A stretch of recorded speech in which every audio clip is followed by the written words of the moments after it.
और हमारे क्षेत्र की जनता कंफ्यूज रहती है कि हकीकत क्या है। हमारा पढ़ा लिखा बेरोजगार युवा वो भी कंफ्यूज रहता है कि आरक्षण क्या है।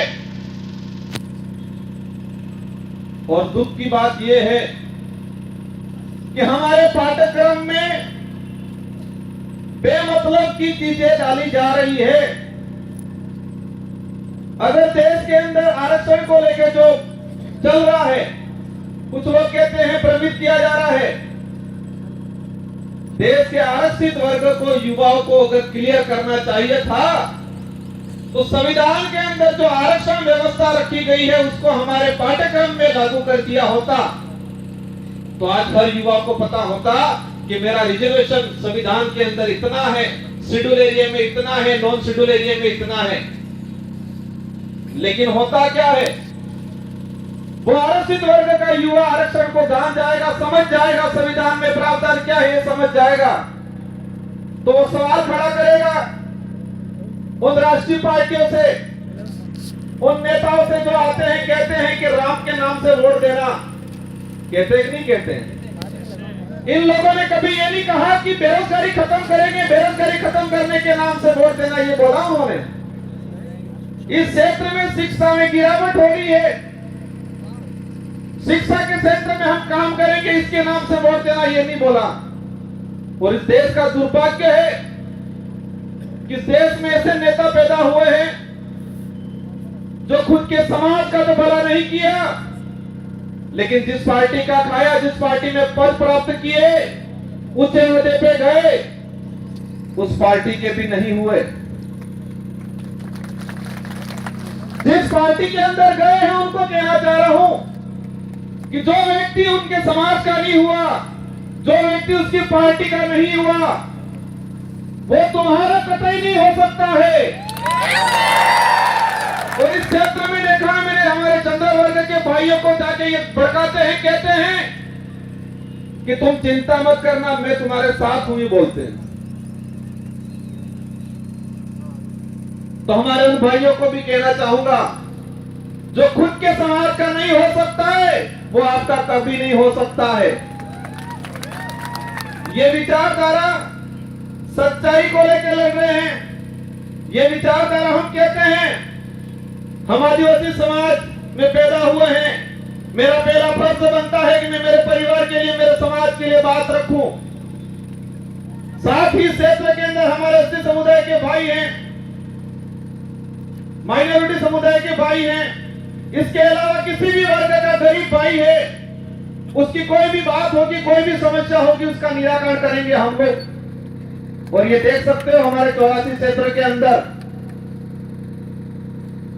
हर व्यक्ति ने हमको मत दिया और मुझे मेरी विधानसभा में प्रचार करने की जरूरत भी पड़ी थी। हमारे कार्यकर्ताओं ने मोर्चा संभाल लिया था और हाईएस्ट राजस्थान में टॉप 2 में लाके रख दिया मुझे।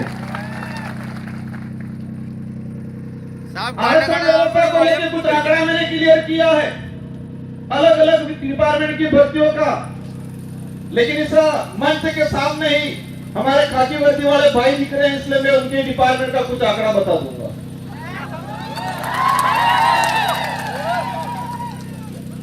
मैंने एक लेटर लिखा था 2020 में कि अनुसूचित क्षेत्र के अंदर आरक्षण व्यवस्था को लेके 2013 के अंदर जो अधिसूचना जारी की है वो इस क्षेत्र के लिए काला कानून है, ये वर्ड यूज किया था मैंने अनुसूचित क्षेत्र के 1700 सरपंचों को पत्र लिखा था, सारे एमएलए एमपी को पत्र लिखा था, पूर्व एमएलए प्रधान को पत्र लिखा था।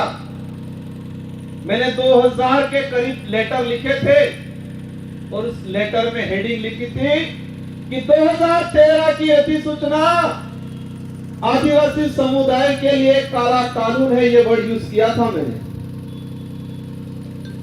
और उसी वर्ड को मैं आज एक्सप्लेन करना चाहूंगा मैंने क्यों बोला था। ये समय का अभाव है, मैं सोचकर निपटूंगा।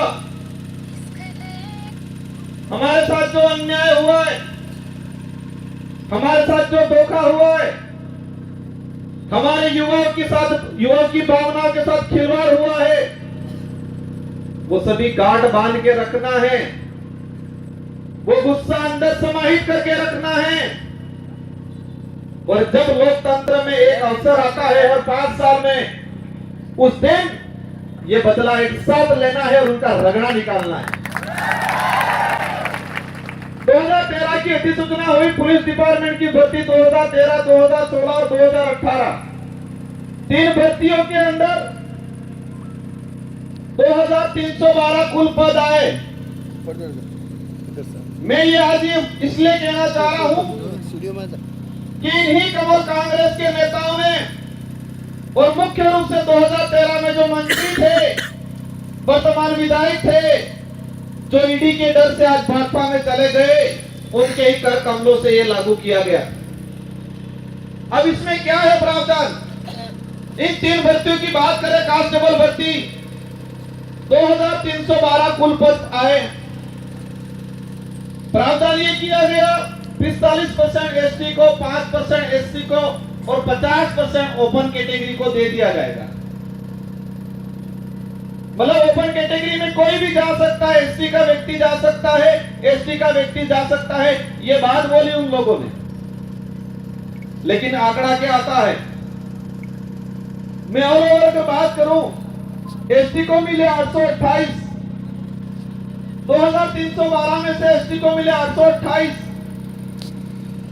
और वो 35% पद मिले, 45% पूरा नहीं मिला। वही बात करें ओपन कैटेगरी के जो पद आए 1156 और मिले उनको मिले 1359 और उसमें एसटी एससी का रिजर्व कैटेगरी के लड़के गए 12 लड़के। और वही ये सामने खड़े में कहना चाह रहा, उनकी पदोन्नति होती है, उनके पदों की गणना अपने कैटेगरी में लेते हैं। और कुछ नेता कहते हैं, ये बात इसलिए एक्सप्लेन कर रहा हूं मैं, हर व्यक्ति को अपना हक मांगने का अधिकार है। एक बाप के अगर 4 बेटे हैं, 3 बेटों के साथ अन्याय होता है और एक बेटा इस सारी जमीन लेके खड़ा खाता है, तो क्या 3 बेटे आवाज नहीं उठाएंगे? तो इस क्षेत्र में हमारा अन्य समाज का व्यक्ति रहता है, उनसे भी कोई दुश्मनी नहीं है, उनकी भी वाजिब मांग को हम रखेंगे। लेकिन हमारा फर्ज बनता है, जिस सर्टिफिकेट लगा के हम यहाँ पर आए हैं, उस सर्टिफिकेट के आधार पर एमएलए एमपी बनते हैं, तो जिस समाज का सर्टिफिकेट लगाया है, उस समाज के हक अधिकार के लिए अगर हम नहीं बोलते हैं तो कौन बोलेगा? इस आधार पर पुलिस भर्ती का अगर देखा जाए तो हमारे लड़कों का 300 पद के आसपास नुकसान हुआ।